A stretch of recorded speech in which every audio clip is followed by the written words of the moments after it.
Hello जी, welcome है आपका आपके अपने YouTube channel success talks with Kannu में। तो बच्चे आज आप कंप्लीटली बात करेंगे दिल्ली पुलिस कांस्टेबल के एग्ज़ाम पे।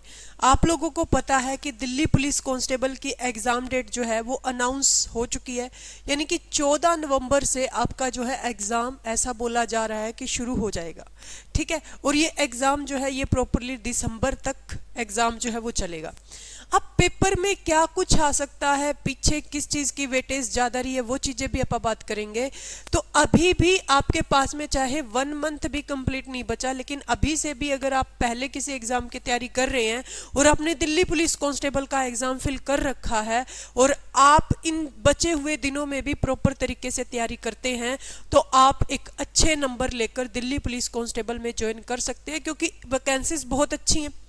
ठीक है, वैकेंसीज का और दूसरे स्टेट्स भी, सभी के सभी जितने भी स्टेट्स हैं, सभी के सभी स्टेट्स दिल्ली पुलिस कांस्टेबल का फॉर्म फिल करते हैं, क्योंकि वो कैपिटल है और वहाँ पे रह के तुम बहुत अच्छे एग्जाम्स की तैयारी भी कर सकते हो और दिल्ली पुलिस कांस्टेबल का रुतबा भी बहुत ज़्यादा अच्छा है। इस वजह से इस पेपर को आप बिल्कुल भी लाइट लेके ना चले। आपा तैयारी कैसे करनी है, क्या करना है, वो सारा का सारा यहाँ पे डिस्कस करना है। तो मोटिवेट रहिए कम्प्लीटली इस एग्ज़ाम के लिए।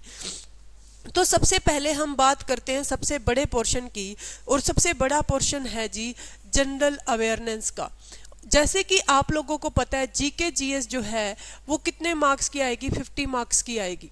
ठीक है, कितने मार्क्स की आएगी, और इसमें सबसे ज़्यादा वेटेज जो रहती है वो किस चीज़ की रहती है? इसमें जो सबसे ज़्यादा वेटेज रहती है बच्चे, वो रहती है हिस्ट्री की। हिस्ट्री में अगर आप यहाँ पे बात करें तो हिस्ट्री में यहाँ पे जो क्वेश्चंस आते हैं वो 9 टू लेकर 15 तक यहाँ पे क्वेश्चन आते हैं, या 10 to 15 जो है आप लिख सकते हैं कि 10 to 15 क्वेश्चन जो है हिस्ट्री में पीछे के एग्जाम्स में पूछे गए हैं। आप हम पता करेंगे कि क्या कुछ करना है, बाकी आप मेरे पे छोड़ दो, इतने ज़्यादा एमसीक्यूज आपको करवाए जाएंगे ना यहाँ पे। तो एक बार आप चैनल को सब्सक्राइब कर लेना अगर आप इस एग्ज़ाम की तैयारी बहुत बेहतरीन तरीके से करना चाहते हैं। तो हिस्ट्री, उसके बाद में आती है जी पॉलिटी, उसके बाद में आती है पॉलिटी, और पॉलिटी में आते हैं बच्चे यहाँ पे 5 to 10 क्वेश्चन। 5 to 10 क्वेश्चन जो है वो आपको पॉलिटी के देखने को मिलते हैं एग्जाम में। उसी टाइप से हम बात करेंगे नेक्स्ट की। तो नेक्स्ट है बच्चे अपने यहाँ पे जिसका अच्छा लेवल रहता है वो है करंट अफेयर। करंट अफेयर की बात करें तो करंट अफेयर में 7 से लेकर 14 तक क्वेश्चन, 7 to लेकर 14 तक क्वेश्चन जो है वो करंट अफेयर्स में आपके देखने को मिलेंगे। उसी टाइप से अगर हम बात करें, एक क्वेश्चन बुक का पूछा जाता है, 1 से 2 क्वेश्चन बुक एंड ऑथर, यानी कि कोई नई बुक लॉन्च हुई है या पीछे की जो बुक्स हैं बिल्कुल पुरानी बुक्स है, मुंशी प्रेमचंद हो गया और बहुत सारे राइटर्स हैं, उनकी बुक्स में से क्वेश्चन पूछ लिया जाता है कि ये बुक है, ये बुक लिखी किसने है। उसके बाद में नृत्य से क्वेश्चन आता है, स्टैटिक जीके, या किसी त्योहार से क्वेश्चन पूछ लिया जाता है कि ये त्योहार किस स्टेट में बहुत अच्छे से मनाया जाता है। स्पोर्ट्स से क्वेश्चन आते ही आते हैं कि इस स्पोर्ट्स में कितने प्लेयर होते हैं, इस स्पोर्ट्स में मतलब कि कितने प्लेयर होते हैं और कौन से मतलब कि नाम है, इस स्पोर्ट्स में कौन से अवार्ड दिए जाते हैं, कौन से सामान है, यानी कि फुटबॉल के लिए मिलने वाला अवार्ड कौन सा होता है, वॉलीबॉल के लिए मिलने वाला अवार्ड कौन सा होता है। तो इस टाइप के क्वेश्चन जो हैं वो पूछते हैं। उसके बाद में बच्चे नेक्स्ट पॉइंट आप बात करते हैं साइंस की। तो साइंस के आप टेंशन ही छोड़ दीजिए, 5 to 6 क्वेश्चन जो है वो आपको साइंस के देखने को मिलते हैं। 5 to 6 क्वेश्चन साइंस के देखने को मिलते हैं। वो आपकी 3-4 क्लासेस में ही एमसीक्यू सीरीज लेके वो सारे के सारे क्वेश्चन आपको करवा दिए जाएंगे। उसके बाद में बच्चे नेक्स्ट जी इकोनॉमिक्स। इको के क्वेश्चन 5 to 6 पूछे जाते हैं। मैम आपको बहुत अच्छे से इको के क्वेश्चन जो हैं वो 2-3 क्लासेस में करवा देंगे। तो ये तो रहा अपना जीके का क्वेश्चन, यानी कि पीछे क्या कुछ किस टाइप से पूछा जाता है वो सारा का सारा मैंने आपको बता दिया।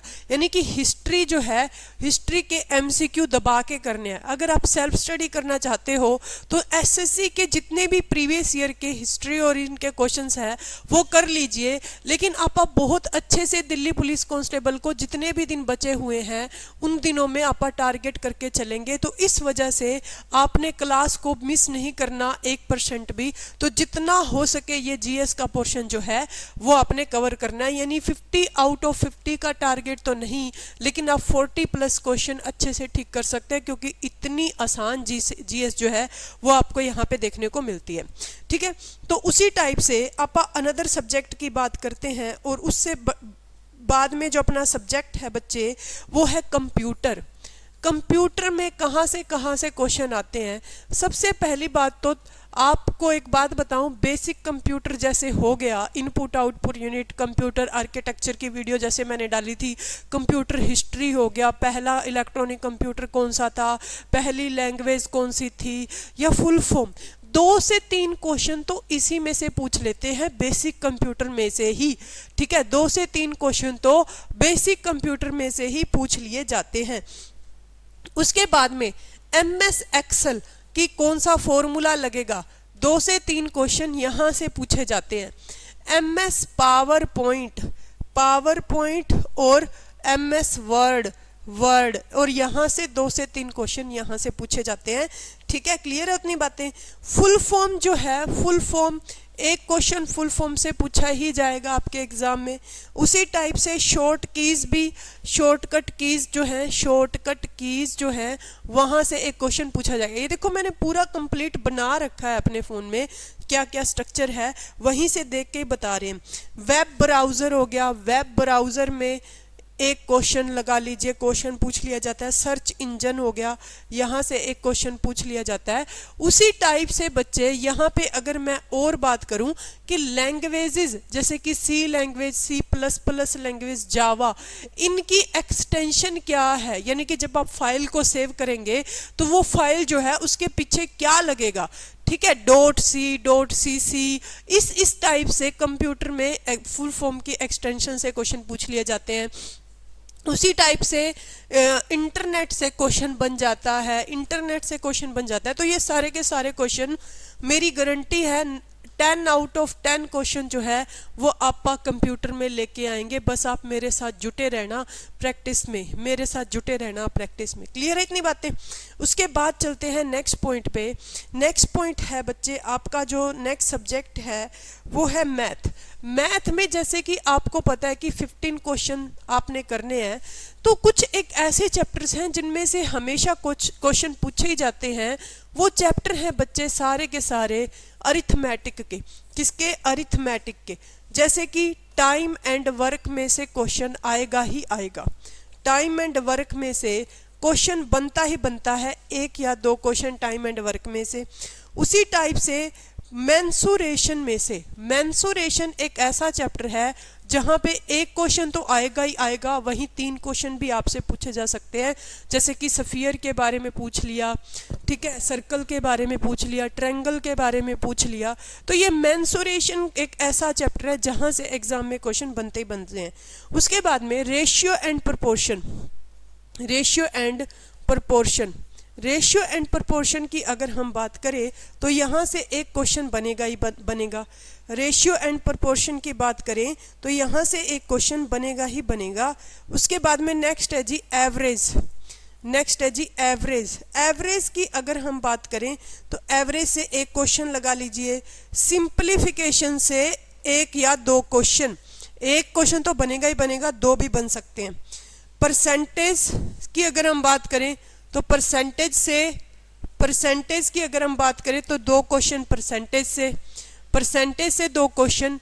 वहीं प्रॉफिट एंड लॉस से 1 एंड 2 क्वेश्चन, 1 या 2 क्वेश्चन किससे? प्रॉफिट एंड लॉस से।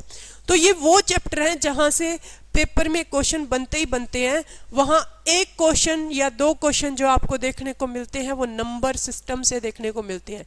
1 या 2 क्वेश्चन नंबर सिस्टम से आपको देखने को मिलते हैं। तो ये जो चैप्टर हैं अरिथमेटिक के चैप्टर हैं जो आपने पेपर में करने ही करने हैं, पेपर के लिए करने ही करने हैं। क्लियर है इतनी बातें। उसके बाद में हम बात करेंगे किसकी? रीजनिंग की। बहुत ही इंपॉर्टेंट रोल प्ले करती है रीजनिंग एग्जाम के लिए। और रीजनिंग 25 क्वेश्चंस आते हैं। रीजनिंग के कितने क्वेश्चन आते हैं? 25। इसमें जो सबसे महत्वपूर्ण रोल प्ले करेगी वो 2 चैप्टर करेंगे। एक तो करेगी सीरीज का चैप्टर और दूसरा करेगा एनालॉजी का। ठीक है, इन दोनों चैप्टर से मिला के आपको 10 क्वेश्चन पेपर में देखने को मिलेंगे। सीरीज और एनालॉजी ये दोनों ऐसे चैप्टर हैं जिनमें से आपको 10 क्वेश्चन पेपर में देखने को मिलेंगे, ये पक्की बात है। उसके बाद में क्लासिफिकेशन, ठीक है, क्लासिफिकेशन 1 या 2 क्वेश्चन क्लासिफिकेशन से। फिर है जी डिस्टेंस पे, यानी कि दिशा एंड दूरी, टाइम एंड डिस्टेंस, या डिस्टेंस डायरेक्शन, डिस्टेंस बोल सकते हो आप इसको, डायरेक्शन का चैप्टर भी बोल सकते हो। इसमें से 1 या 2 क्वेश्चन आपको देखने को मिलेंगे। ठीक है, उसके बाद में सिलोलिज्म, सिलोलिज्म की अगर आप बात करें तो 1 या 2 क्वेश्चन आपको सिलोलिज्म से देखने को मिलेंगे। नेक्स्ट है बच्चे डाइस का चैप्टर, और डाइस में से आपको 1 क्वेश्चन पक्का देखने को मिलेगा। इमेज यानी कि mirror image, water image, 1 question पक्का है। Coding decoding, coding decoding 2 questions आएंगे ही आएंगे। उसके बाद में ब्लड रिलेशन, 1 क्वेश्चन तो पक्का हो सकता है, 2 भी आ जाए। ब्लड रिलेशन 1 क्वेश्चन तो पक्का हो सकता है, 2। क्लॉक, क्लॉक में से 1 क्वेश्चन बच्चे। ठीक है, कुछ क्वेश्चन जो है वो वेन डायग्राम से पूछे जा सकते हैं। तो इस टाइप से ये जो चैप्टर हैं ये रीजनिंग के लिए इंपॉर्टेंट है। तो बच्चे जितने भी सब्जेक्ट मैंने आपको बताए हैं, आप चैनल को कर लीजिए सब्सक्राइब। आप सारे के सारे क्वेश्चंस जो हैं यहाँ पे लगाएंगे। ये रियलिटी है कि दिल्ली पुलिस कांस्टेबल की पोस्ट बहुत अच्छी है और इसके लिए आपको बहुत अच्छे से तैयारी करनी भी चाहिए। ठीक है, तो आप अच्छे से तैयारी करेंगे। और अगर आपको स्ट्रेटजी अच्छी लगी हो, बहुत मतलब कि 2-4 पेपर्स को देख के मैंने एनालाइज किया कि पीछे क्या कुछ आया है, तो अच्छे से करना आपने। Okay, thank you so much.